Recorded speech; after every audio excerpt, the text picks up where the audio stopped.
We were never told the truth about the Gospels that were torn out of history. They were not lost to time.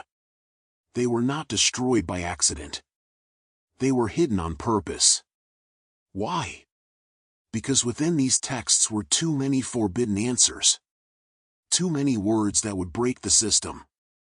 Too many direct warnings about the end of the world. Ancient manuscripts lay buried in the sands for thousands of years. Scrolls rested in caves near the Dead Sea. Archives were locked away in the libraries of the Vatican. And every time archaeologists uncovered these writings, a scandal erupted. Scholars whispered that before them was another story, about Christ, and about the final days. But official church institutions rushed to brand it all as heresy. We must ask a simple question: if these Gospels are false, then why were they hidden so carefully? Why were people persecuted for reading them? Why, even today, do theologians avoid these topics at their conferences? The archives reveal an entirely different picture. Here, Jesus speaks of an inner kingdom that no empire can control. Here, the betrayer becomes the instrument of a divine plan. Here, a cosmic war is described, where the archons, the rulers of darkness, keep the world in shadow. Here, a warning is given: the end will come suddenly. And when it does, not the church, not the governments, not even technology will be able to save us. These books are like forbidden maps, marking the things we were never meant to know. But today, we will break the silence. Like this video and subscribe to the channel, so you will not miss what comes next. Because ahead of you are stories never told in churches, and never printed in the textbooks. The real reason behind it all never made its way into the textbooks.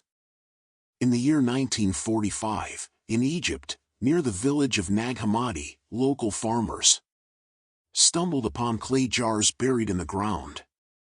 Inside lay books that would overturn everything we thought we knew about early Christianity. Among them was the Gospel of Thomas.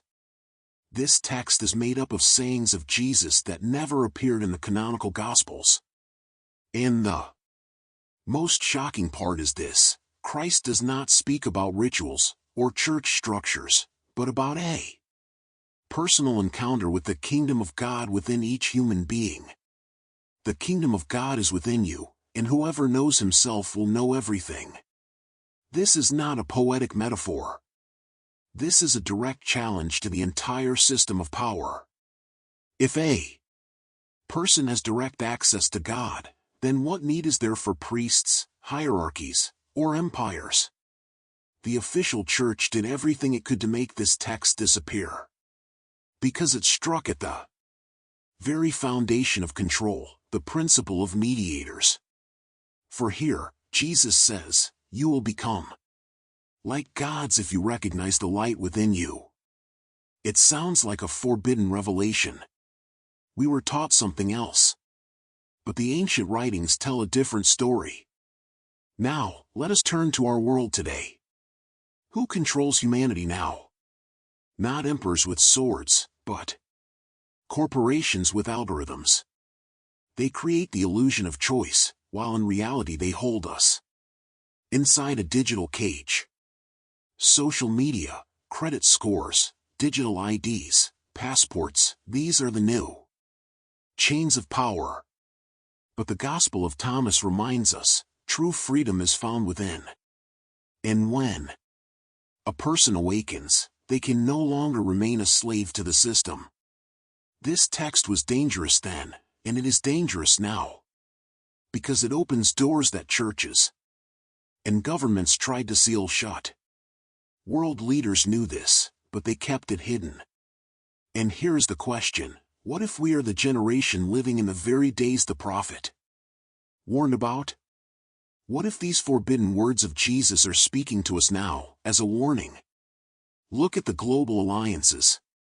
The United States, the European Union, China, Russia, they unite and divide, shaping a new empire of sanctions and wars. Yet the Gospel of Thomas says, the divided will become one. That sounds like a key to understanding why today's chaos is not random, but a script. The prophets warned of this thousands of years ago. We begin with Thomas because his words reveal the greatest secret: the future will not be decided in government halls, but in the hearts of human beings. And this means that the greatest battle of the end times is not fought on battlefields, but within us. In the 1970s, on the Egyptian black market, a manuscript surfaced that had been hidden in the shadows for decades. Its pages were fragile, falling apart with age, but its content was explosive. It was the Gospel of Judas.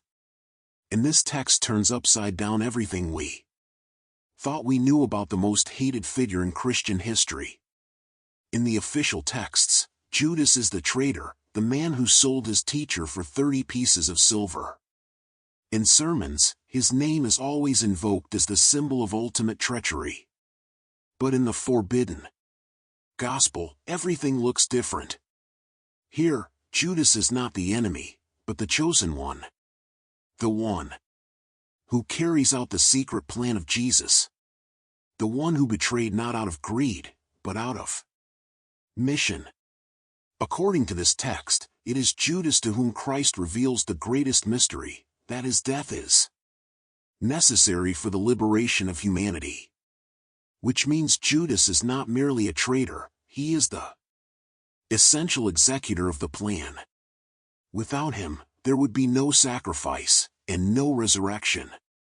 This image shatters the canonical picture, because it means that the enemy becomes a partner in salvation. That evil itself may be part of the design. And that history is far more complex than we were led to believe.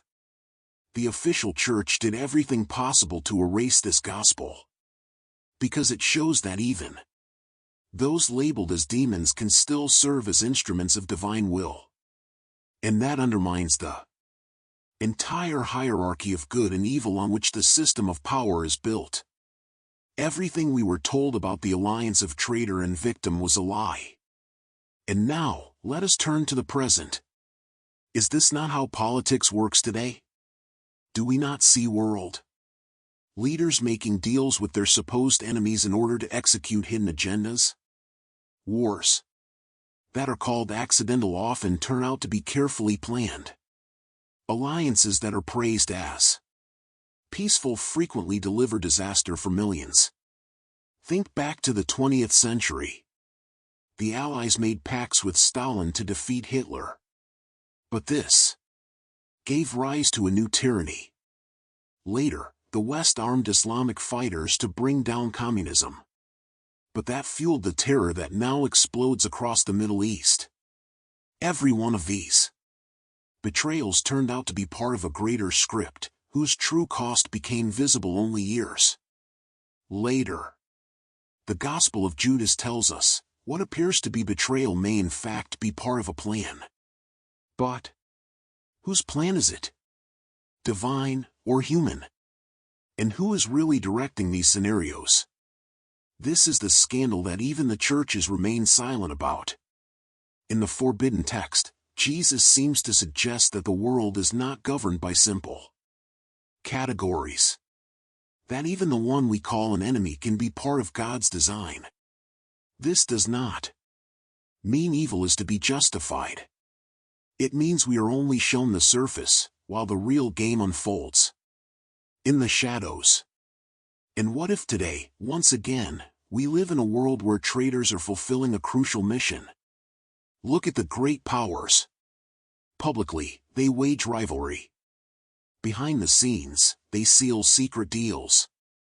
China and the United States trade billions, despite rhetoric of confrontation.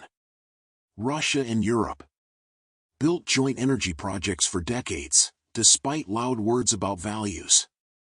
Enemy and ally are now so entangled that it is nearly impossible to tell who is who. This is the very sign John spoke of. In the forbidden gospel, Judas becomes a symbol of modern politics. A symbol of how betrayal may be nothing but a mask. A symbol of how truth is concealed behind chains of decisions that no one explains to the people. And then we must ask, who are today's Judases? Which nations, which leaders, are carrying out a hidden script under the guise of enemies? The archives reveal an entirely different picture. And here is the central point: the Gospel of Judas speaks not only of the past, but of the end. It declares that this world was created by lesser deities, and it is destined for destruction. But whoever discovers the truth will be saved. This is not a fable, it is a warning. For today we can see the system collapsing from within. Political blocs are fracturing. The global economy is trembling. Wars are becoming routine. It all looks like chaos. But the Gospel of Judas suggests it is part of the plan. The official statements are nothing but a cover. And then the question arises, are we now standing at the threshold of the same kind of event Judas once faced, when the world shifts into a new phase? Is history preparing for that moment when betrayal itself becomes the key to a new birth? Perhaps this is the very end that the churches were too afraid to admit. In the 2nd century after Christ, a text began to circulate that the church branded as heresy and ordered to be destroyed. It was the Apocryphon of John. At first glance, it looked like a familiar revelation, a disciple receiving secret knowledge from Jesus. But its content was explosive. In this writing, the world is not created by God the Father, but by lesser beings, the archons. They rule over matter, weave illusions of power, and keep humanity trapped. According to this gospel, our world is not the final creation but a prison. The archons built it to enslave souls, and only the knowledge of truth can break their chains. In the Apocryphon, Christ is not only a teacher, he is the liberator from this prison. Why was the church so afraid of this text? Because it shattered the central narrative, that everything we see was created by a good God and remains under his control. The Apocryphon of John revealed another picture of a world filled with flaws, governed by powers of darkness. And that is why evil reigns around us. This idea was too dangerous to allow into the canon. We were taught otherwise. But the ancient writings say the opposite. The Apocryphon introduces a new figure, the demiurge, the false creator of the world. He is blind, cruel, and hungry for worship. He forged nations, wars, and suffering. He gave humanity laws not for justice, but to keep people in submission. And the true God dwells beyond him, calling those who dare to awaken. Now let us look at today's world. Do we not see the same system of archons? Do not the corporations that control information, money, and weapons resemble these rulers of darkness? They are shaping a new digital reality, where every step is tracked, every thought is monitored. And freedom itself becomes an illusion. The official statements are nothing but a cover. Global elites stage images of stability, summits, peace treaties, promises of harmony.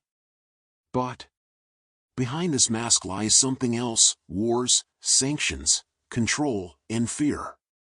This is the modern face of archon power. In the text, John asks Jesus, who rules the world? And the answer comes, not God, but forces pretending to be him.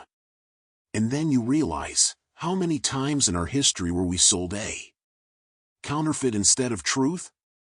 How many empires claimed to be chosen by God, while they led nations into slavery? Look now at today's geopolitical blocs. NATO and BRICS, America and China, Russia and Europe, they all present themselves as liberators. Yet in reality, they are carving the planet into spheres of influence. This is the same archon strategy, to create the illusion of justice, while feeding on fear and war. This is the very sign John spoke of. The Apocryphon describes a cosmic war, not between nations, but between light and darkness. And we see this same war today in new forms.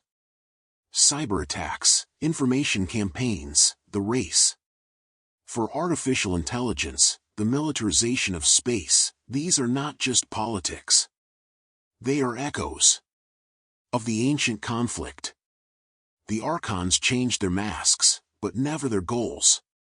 And now ask yourself, if our world is truly built on illusion, then who is really at the wheel? Who are the forces shaping the agenda? And most of all, are we ready to see their true faces? The prophets warned of this thousands of years ago. The Apocryphon of John leaves no illusions. The world we consider stable is, in reality, a battlefield. And victory is not decided in elections or in government halls. It takes place in the heart of each human being who dares to open their eyes. That is why this text was forbidden. Because it denied the authorities their monopoly. It revealed another perspective, that the kingdom of darkness can be defeated if a person awakens. And that is dangerous both for the empires of the 2nd century and for the global system of the 21st. This is the scandal that even the churches remain silent about. For if the Apocryphon is true, then the real end of the world is not the end of the planet. It is the end of illusion. The moment humanity realizes it has been living in the prison of the archons. And that awakening itself becomes the very judgment the prophets foretold. Among the manuscripts discovered in Egypt and preserved only in fragments lies the text that the Church tried hardest to silence. It is the Gospel of Mary. In it, for the first time, the voice of a woman speaks with the same authority as the voices of the apostles. And that alone was a challenge in a world where the power of faith was reserved for men. In this text, Mary Magdalene describes a vision revealed to her by Christ after the resurrection. She tells of the soul's journey after death, of the struggle with forces that try to bind it to the material world. But the most powerful moment is not the vision itself, it is the reaction of the disciples. Peter and Andrew refuse to believe Mary. They dismiss her words for one reason. Only, because she is a woman. They say openly, how could the teacher reveal the truth to her? And not to us? And here the true fracture begins. Some apostles recognize her authority, while others fiercely reject it. This is why the text was erased. Because it undermined the monopoly. Because it showed that the key bearer of knowledge was a woman whom the canonical Gospels had pushed to the margins. We were taught otherwise. But the ancient texts tell the opposite story. For the official church, this was intolerable. Because to admit that Christ entrusted his secret to a woman would mean admitting something even greater, that the church has no right to build barriers between people on the basis of gender. And that would shatter the whole system of councils, patriarchs, and hierarchical control. Mary Magdalene in this text is not only a participant in the story. She becomes a symbol of alternative knowledge, a knowledge that does not depend on male structures. And it was this idea that authority feared the most. Now let us look at our world today. Do we not see the same pattern? The silenced voices are not only about gender. They are about everyone whom systems of power push aside. From church institutions to political parliaments, people who speak the truth are often branded as outcasts or forced into silence. Today, this goes far beyond religion. Look at the journalists who expose global corporations. Look at the scientists who warn about climate catastrophe. Look at the activists who speak about the control of artificial intelligence. Their voices are muted. They are told, "You are not authorities, you have no right to truth." This is the echo of that same scene where the apostles denied Mary her place. And what if we are living in the very time when history repeats itself? The Gospel of Mary is not only a text of faith. It is a mirror of the system that always fears those who break the monopoly. And this is where its danger lies. Because it teaches that access to truth is not restricted to a chosen circle. Imagine if this text had been included in the canon. Imagine if in every church it was proclaimed. Christ revealed his secret not only to the male apostles, but also to the woman they tried to dismiss. Imagine if, from childhood, people were told, the truth can be revealed to anyone, regardless of their status. How different would Christianity have been? World leaders knew, but they hid it. The church feared this text would be an explosion. And history shows, whenever truth comes to light, systems begin to shake. That is why the Gospel of Mary was locked in vaults, labeled an apocryphon, and rejected by official theologians. But its words survived. And now they return as a warning.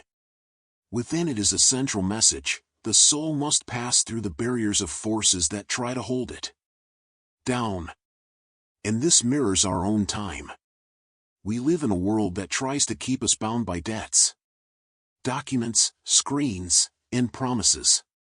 But the Gospel of Mary says, the soul has the power to break free from this captivity. This is the very sign John spoke of. When we read these lines today, we see that they do not sound like an ancient legend, but like a challenge to the present. Once again, we see those who are forced into silence.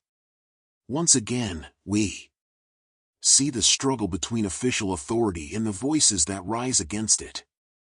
And once again, we stand before a choice: whom will we listen to? The archives reveal an entirely different picture. And in this light, the end of the world is not merely the destruction of the earth. It is the moment when silenced voices rise to speak. When those deemed secondary become the key witnesses. And perhaps this is the very scene the Church Fathers feared the most. Because then it would be revealed, the truth was always near us, but we turned away. Among the earliest writings once attributed to the apostles is a book that nearly entered the New Testament. The first Christian communities read it, and some even considered it sacred. It was the Apocalypse of Peter. But in time, the church rejected it.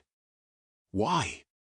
Because it painted visions so terrifying that even theologians themselves could not bear them. In this text, Peter sees the future of humanity after judgment.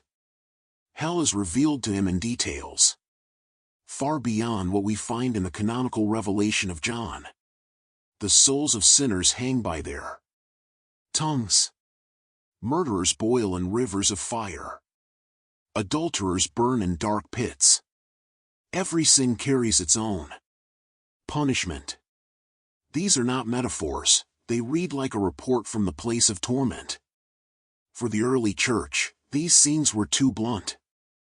They struck fear so deep that even the devout could not endure them.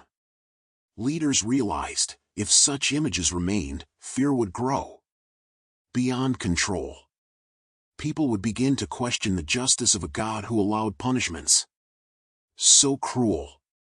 And so the Apocalypse of Peter was branded an apocryphon and set aside. But it survived. And today its words sound like a prophecy reborn in our time. Because do we not see those same scenes of hell already here on earth? Open the news. Cities in flames after bombardments. Bodies left unclaimed among ruins. Military camps where torture is routine. This is modern hell, one that needs no metaphor. We were never told the truth about how literally these ancient images could come to life. When Peter envisioned rivers of blood, he could not have imagined the 20th and 21st centuries. But we have seen them. In Rwanda. In Syria. In Ukraine. In Georgia. In Gaza. We have seen them in concentration camps, where millions vanished into smoke.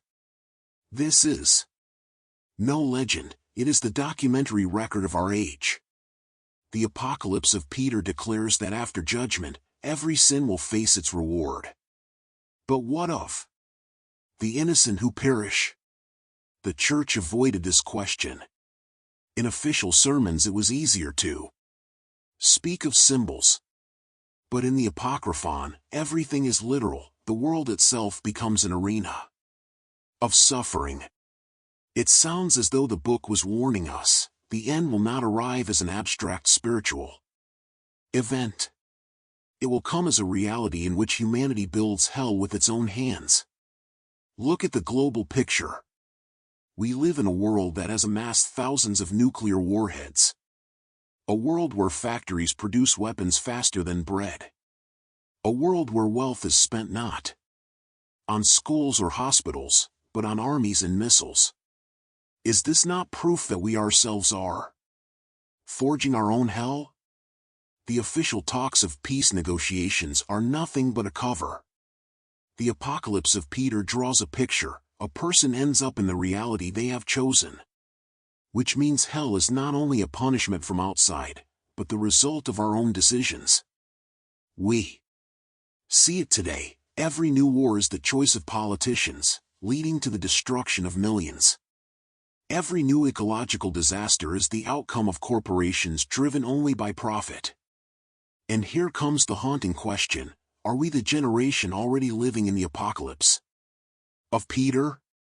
There is one moment in the text that strikes even deeper. Peter sees the righteous praying for sinners, begging that their punishments be eased. This contradicts the portrait of a merciless God. It looks instead like a glimpse of compassion. But precisely because of this tension, the Church had even more reason to reject the book. For it undermined the rigid equation of sin equals punishment. And we see the same truth today. Even amid the most horrific wars, there are those who fight to save others. Volunteers, doctors, ordinary citizens.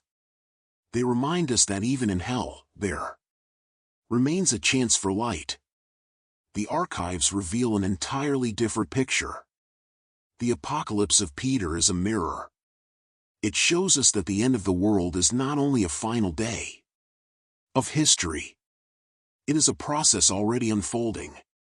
And in this sense, it is even more terrifying than the Revelation of John. Because here there are no symbols.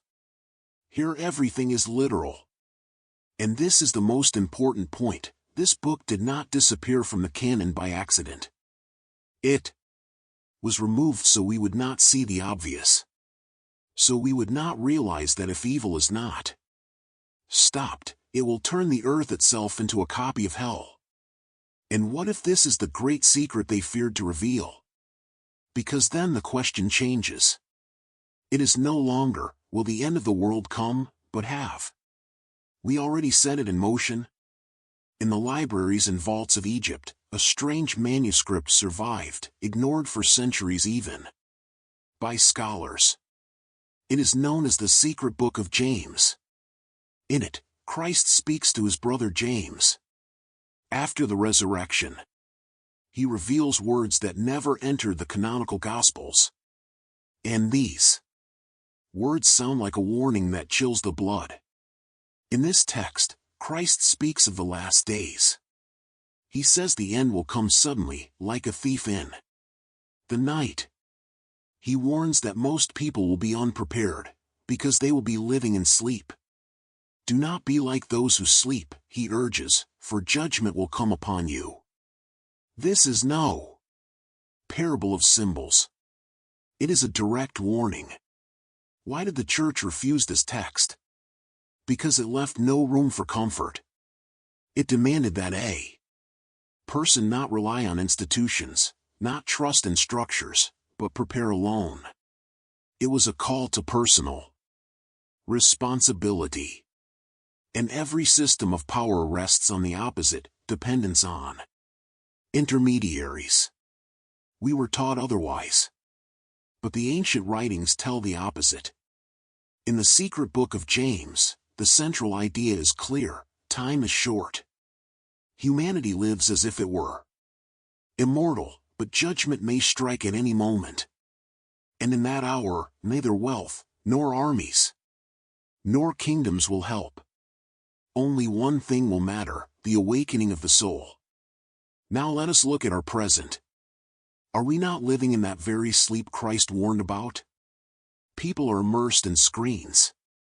Hours vanish into endless news feeds and entertainment. Lives are measured in likes and views. Meanwhile, we ignore that the world trembles on the edge of catastrophe. Wars rage across continents. The planet is exhausted. Economies are cracking. Yet the masses remain asleep. This is the very sign John spoke of. The secret book of James does not merely warn of the end. It declares openly, those who sleep will perish. And this rings like a verdict on our own age, where indifference has become the greatest sin. Remember how in the 20th century the world awoke twice from nightmare: 2 world wars, millions dead. It seemed the lessons were learned. Yet within decades humanity drifted back into slumber. Once again it builds empires. Once again it arms itself. Once again it prepares the ground for catastrophe. The official words of stability are nothing but a cover. If the secret book is true, the end will strike at the very moment when people expect it least, when they are certain everything is under control. And that is more terrifying than any apocalyptic image. For the unexpected is the deadliest enemy. Today we watch politicians soothe the crowds: the economy is growing. The environment is under control. The war is contained. And yet, at the same time, they build bunkers, hoard gold, launch space programs. They know the system is fragile. And they prepare for the collapse. The archives reveal an entirely different picture. The secret book of James speaks, you must awaken. And these words are not only for Christians of the 2nd century. They are for us. Because if we do not wake now, we will not notice when reality changes forever. And what if we are the very generation living in the last days? Look around. Technology advances faster than morality. Artificial intelligence already decides who is hired and who is dismissed. Armies deploy drones that kill without human touch. Genetic engineering pushes boundaries that alter nature itself. And yet no one speaks of the consequences. This is the mark of sleep, when the world celebrates the illusion of progress, blind to the abyss ahead. The secret book of James warns, be ready, for the time is near. This does not sound like metaphor. It sounds like a verdict. And the question remains, are we capable of awakening? This is the scandal the church has kept silent about. Because if this text is true, then we must also admit, the end of the world will not be a ritual controlled by the church. It will arrive beyond the grasp of any institution. And then the whole system of mediators will collapse. Humanity will stand face to face with truth. Perhaps that is why the secret book of James was hidden. Because it reminds us, time is short. And that voice speaks today louder than ever. Among the apocryphal writings preserved in fragments of ancient manuscripts, one text holds a Unique place, the so-called Apocalypse of Paul. In it, the apostle describes a vision in which his soul rises into other realms, ascending all the way to the third heaven. He sees gates, angels, thrones, and hears voices beyond the reach of human language.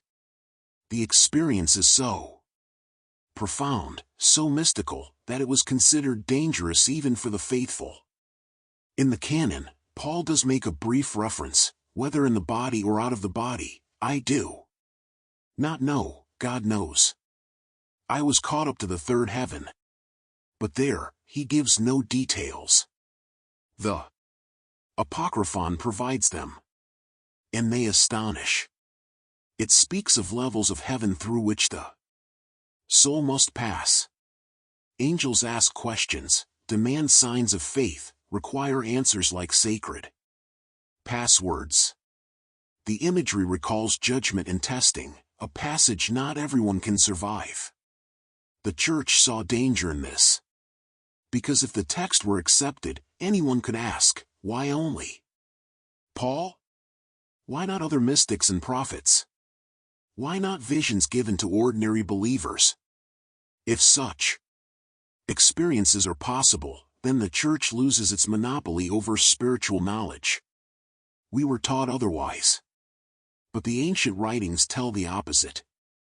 The Apocalypse of Paul opens the door to an idea of spiritual journey, that every human being may become a traveler between worlds.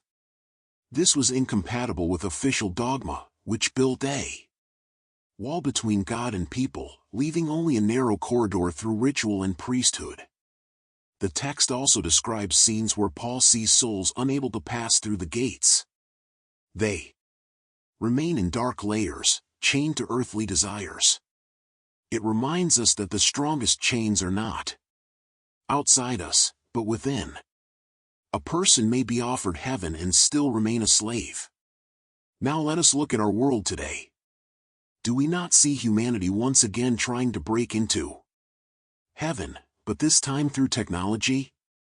The new space race between the United States, China, and private corporations opens the skies to us again, but without God. Rockets, satellites, bases on the moon and Mars. Humanity prepares to settle the cosmos, yet brings along the same greed, the same conflicts, the same wars. This is the very sign John spoke of. The Apocalypse of Paul reminds us, one may ascend physically into the heavens, but the soul may remain bound below. And then the conquest of space becomes only an illusion. For the true test begins where no technology can help. Think of the threats we face now. Military satellites, orbital weapons, artificial intelligence, commanding armies. It looks like a new race, but in truth it is the repetition of an old mistake. Humanity reaching for the throne without first passing the trials. The archives reveal an entirely different picture. In the text, Paul declares that not every soul can pass through the gates. One must know truth, not only wield power. This sounds like a warning to our civilization. For we have gained power, but we have lost truth. And when the doors close, humanity may discover it has risen too. High to fall without shattering. And what if, even now, we are building a new Tower of Babel, not from stone this time, but from rockets and technology? Listen to the rhetoric of today's leaders. They speak of conquering space, of colonizing planets, of relocating humanity. But where's the word God in these plans? Where is even the admission that we have not yet mastered our own earth? We rush toward the heavens, while leaving our home in ruin. This is the scandal the churches dare not speak of. For if the Apocalypse of Paul is read literally, then space is not an empty void. It is a realm of testing, where every soul must face forces that examine its loyalty. This is not science, it is prophecy. Imagine if these words had entered the canon.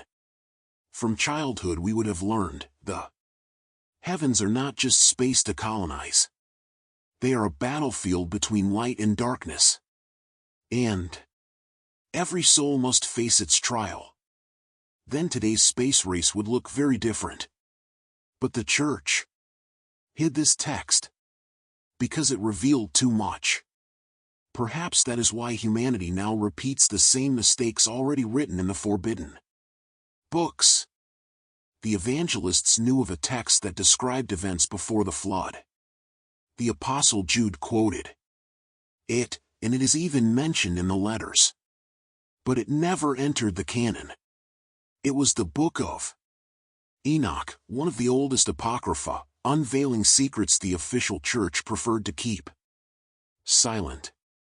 In this book, we read how angels, called the sons of God, descended to earth. They took human women, and from this union came beings, giants. Their power was immense, and soon they began to destroy everything around them.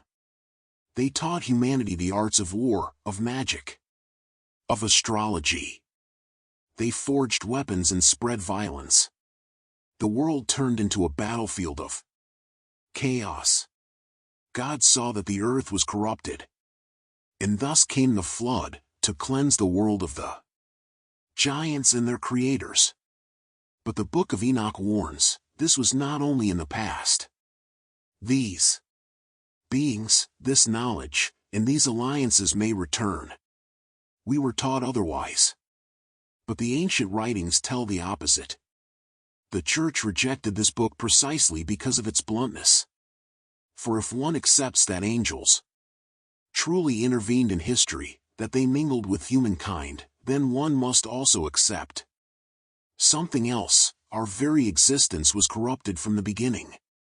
The official version made humanity the center of creation.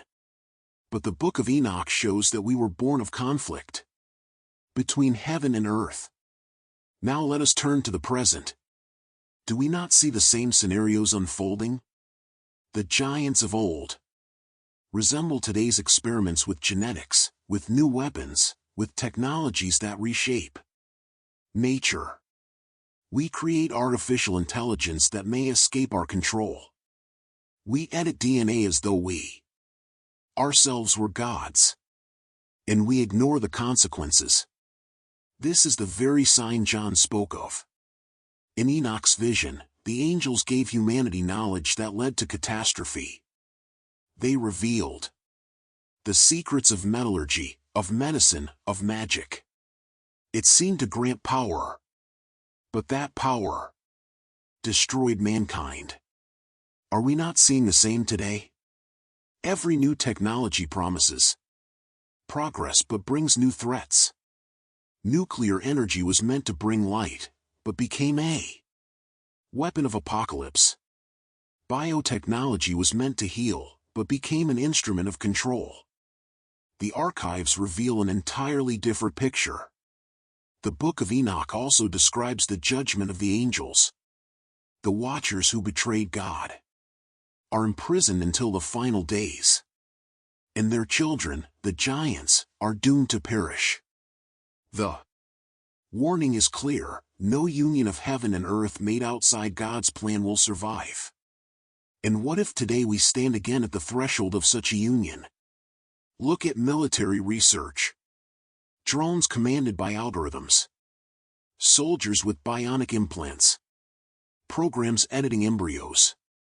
We strive to create a new kind of human. And this new human may become the giant of our age, powerful, but uncontrollable. There is a chilling detail in Enoch's account. When the giants began to kill, the earth itself cried out. Its cry reached heaven. And today we see the same ecological disasters, shifting climates, barren soil, oceans suffocating. The planet once again is crying out. This is the scandal even the churches dare not speak of. For if we read the book carefully, it declares openly, history repeats itself. And if once the earth was cleansed by water, the next cleansing will be by fire. And this fire may not be mystical, it may be the fire of nuclear warheads, or of the very technologies we are building with our own hands. We were never told the truth, that human history had already been shattered once. And now, we are retracing the same steps. Perhaps this is why the Book of Enoch was hidden. Because it shows not only the past, but the future. And its prophecies now sound as though they were written for our own time. In the middle of the 20th century, Bedouins discovered clay jars in caves near the Dead Sea. Inside were ancient scrolls. They turned out to be the library of a community that lived more than 2,000 years ago. These were the Essenes, a sect that believed they were living in the last days of history. Among their writings, one document stood out above all, the War of the Sons of Light against the Sons of Darkness. This text describes the final battle. The Sons of Light are the chosen community, faithful to God's law. The Sons of Darkness are all other nations and empires that dwell in evil. According to the scroll, the end of the world will come as war between these two camps. And this war will be total. Armies, strategies, sieges, and even heavenly forces will take part. We were taught otherwise. But the ancient writings tell the opposite. In the Bible, we read of spiritual warfare. But in the Dead Sea Scrolls, that war is translated into practical battle plans. There are divisions listed, numbers of warriors, even types of weapons. This is no allegory. It is a military code. They were truly preparing for the apocalypse as a literal war. Why did the church and secular historians try to minimize the importance of these texts? Because they show that even 2 centuries before Jesus, there were people expecting the end of days. They were ready for a great war and believed they were the last generation. Now let us turn to our present. Is not the same pattern emerging? Once again, we see 2 camps forming. NATO against new empires. The West against the East. Each side calls itself the light and the other the darkness. Politicians speak of democracy, freedom, and values, but behind those words lies the same struggle, control of the world. This is the very sign John spoke of. The Essenes believed they alone were the true people of God, and all others were doomed. Do we not hear the same from today's ideologues? One side claims, we defend civilization from tyranny. The other replies, we fight against the decaying West. Each side is certain it is the Sons of Light. But the outcome is the same, the world prepares for final war. The scroll declares that even angels will take part in the battle. That means the war is cosmic in scale. And here the modern parallels become chilling. For today, war literally reaches into space, satellites, laser systems, orbital weapons. We repeat what the Essenes described 2,000 years ago. The archives reveal an entirely different picture. Official researchers often dismiss them, they were only desert fanatics. But does it not seem that they foresaw the future? A world divided into 2 global blocks. A confrontation deciding the fate of civilization. This is not only an ancient dream, it is the reality of our time. And what if we ourselves are the very sons of light and sons of darkness the Essenes described? Look at the information wars already shaping reality. Every nation builds propaganda, its own. Soldiers portrayed as heroes, the enemy as monsters. This is a mirror of the Qumran texts, where one camp embodied absolute good, and the other, absolute evil. This is the scandal the churches dare not mention. Because if the scrolls are truly prophetic, then we must admit something else, we are living Inside the final scenario, we are witnessing the beginning of the very war the Essenes expected. And if they were right, this conflict will not end in peace treaties. It will end in judgment. We were never told the truth about Qumran.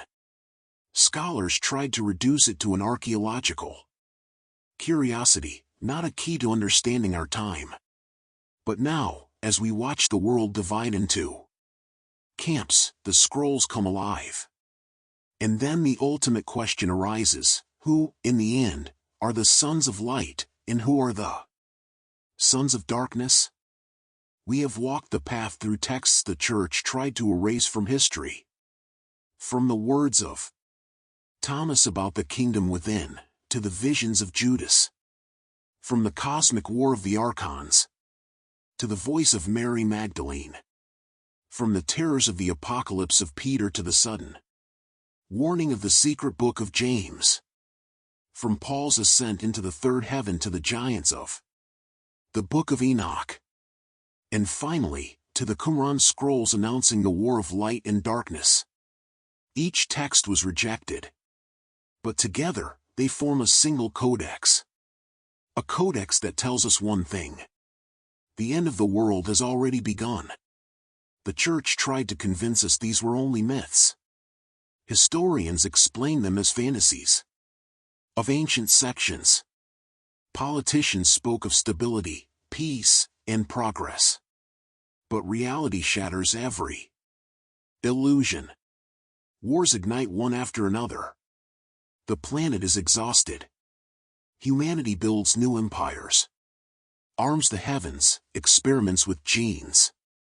It all looks like chaos. But it is not chaos. It is a script. We were never told the truth, that the script was written thousands of years ago. The forbidden Gospels are not discarded fantasies. They are instructions. They are warnings. They are a mirror in which we see ourselves. Each text reveals a side of the mystery. Together, they paint the picture: humanity races toward the finale, and that finale has already begun. Think about it. Why were these books hidden? Because they exposed the weakness of the system. Because they pointed to an inner freedom no one can control. Because they declared that the traitor could be chosen, that the world is ruled by powers of darkness, that a woman's voice can carry truth, that hell may already be here, that the end will strike suddenly, that heaven is not empty space but a test, that angels and giants already interfered with history, that the war of light and darkness is no metaphor, but reality. The archives reveal another picture. And now the greatest question: what do we do with this truth? We can go on sleeping, dismissing these texts as ancient tales. But then we will be among the unprepared, when the end comes like a thief in the night. Or we can open our eyes and see, we already live in apocalyptic times. Look at today's world. Alliances and blocs split into two camps. Each calls itself light and the other darkness. Scientists play with genes, creating new beings. Corporations forge digital cages with no escape. Armies prepare for war in space. The earth cries out from wounds of war and poison rivers. Is this not exactly what the Apocrypha warned about? This is the very sign John spoke of. Thomas said, "The kingdom is within you." Judas showed that betrayal may be part of the plan. John described archons ruling the world. Mary Magdalene revealed that truth may belong to the rejected. Peter saw the hell we already build. James warned of the sleep in which we live. Paul reminded us that heaven is no void but a trial. Enoch wrote of giants who ruined the world. The Essenes prepared for the final war. All spoke of what we now see. This is the scandal even the churches keep silent. Because if these texts are true, then we must admit, Human history is not a road of progress. It is a road from warning to warning, from judgment to judgment. And we now stand before the last. And what if we are the very generation those books foretold? What if these images are not past, but present? What if the end of the world is not a future catastrophe, but a reality already underway? We must answer honestly. For time to hesitate is gone. Yet the final mystery remains open. The Forbidden Codex gives no calendar. It names no date. It only warns, the awakened will be saved, the sleepers will perish. It sounds harsh, but has history not proven it 1,000 times? And now I ask you, what do you think? Leave your comment. Do you see in these prophecies the same signs I see? I will not give the final answer. The mystery remains open. What do you believe? And one more thing. If you noticed errors in the text or in the delivery, forgive me. The dubbing was created with artificial intelligence, and some details may have been distorted. Write in the comments about mistakes, and I will correct them in the next videos.